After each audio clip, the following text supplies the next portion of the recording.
compromissos que foram assumidos da ONU com o Brasil não foram cumpridos e arcam e sobrecarregam o Brasil nesse processo.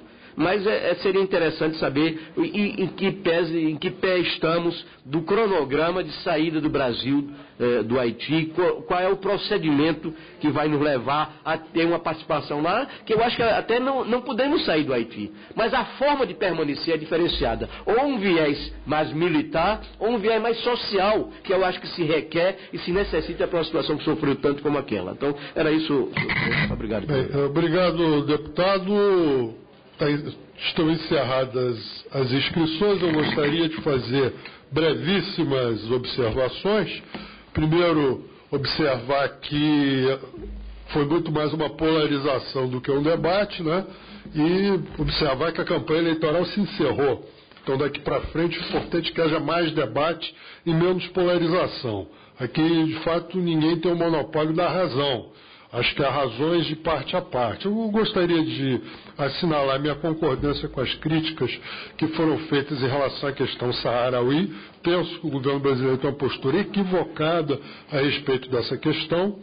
Da mesma forma, eu gostaria de manifestar que a minha crítica em relação à nossa posição sobre a Ucrânia, notadamente as palavras da Presidente da República em Brisbane, não podemos permanecer neutros e equidistantes nessa situação, onde, de fato, existe um país que está sendo militarmente agredido por um outro país e não podemos fingir que isso não esteja acontecendo, ainda que haja, por parte da Rússia, questões históricas que deveriam ser levadas em consideração, notadamente a expansão da OTAN ao final da Guerra Fria, que me parece foi um erro de sérias consequências.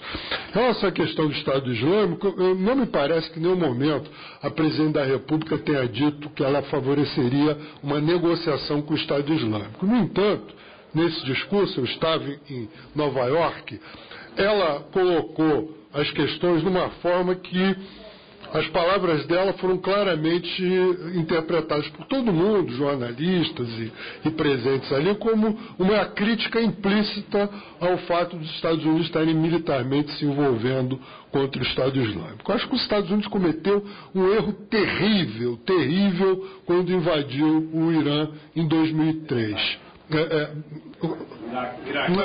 Quando invadiu, esperemos, o Iraque em 2003. Mas as presentes operações que se iniciaram com a iminência da queda de Erbil e da invasão dos territórios curdos e uma ameaça grande sobre Bagdá e notícias de massacres de comunidades inteiras, como o caso dos Yazidis e tudo, me parece que não são criticáveis. Acho que os Estados Unidos agiu corretamente nesse momento.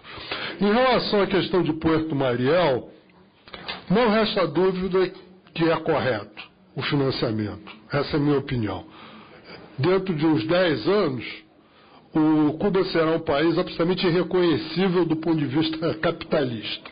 Eu estive lá no final do ano, vejo uma evolução vertiginosa em relação à economia de mercado, sem que haja uma evolução política correspondente por enquanto, mas eu acho que ela virá em algum momento, quando se der essa evolução econômica. Então, o Brasil, obviamente, não pode cair no erro dos Estados Unidos, que estão abdicando de qualquer participação econômica desse processo ao manter o seu boicote. O Brasil tem que estar pré-posicionado para poder se beneficiar disso. Então, acho que o financiamento a Puerto Mariel entra nesse contexto, com todas as críticas e condenações que eu possa ter a respeito da situação de direitos humanos em Cuba. Em relação à questão do convênio, eu tenho certas dúvidas a respeito da excelência da agricultura venezuelana em relação, por exemplo, à nossa experiência na Embrapa e outras coisas. E tenho a forte impressão de que havia, de fato, um componente ideológico muito forte, tanto que as declarações do ministro foram nesse sentido. O ministro não falou, estamos aqui ajudando a desenvolver tecnologias para o plantio do arroz, plantio disso, plantio daquilo, mas falou claramente que se referiu a um processo de revolução socialista. O próprio Rauá fez. Agora, acho que o Itamaraty, aqui representado pelo ministro Figueiredo, fez o que cabia o Itamaraty fazer. E, nesse sentido, não vejo que o Ministério de Relações Exteriores deva ser objeto de crítica em relação a isso. Penso que faltou uma atitude da Presidente da República. Não sei se reservadamente o fez, mas quando um ministro comete um deslize do tipo que foi cometido, eu acho que é um assunto a ser tratado entre um presidente e o outro.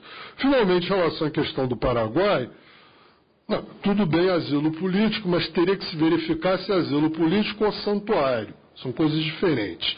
Se essas 3 pessoas que foram mencionadas pelo deputado que, infelizmente, não mais está, Mendes Tame, de fato buscam asilo político, isso é um assunto. Se usam o Brasil enquanto um santuário para continuar mantendo operações bélicas de natureza terrorista no território do Paraguai, é um outro assunto. Então, isso não está claramente esclarecido, mas também não acho que seja um assunto do ministro de Relações Exteriores, isso é um assunto da Polícia Federal. Então, devolvo a palavra para as considerações finais do ministro. Muito obrigado, senhor presidente. Eu peço vênia, porque o deputado Alexandre Leite, que é um dos que fez um requerimento, então eu gostaria de responder diretamente diante da sua presença aqui e confirmar o que eu já disse antes. O contexto em que foram feitas as declarações da presidenta deixava muito claro que ela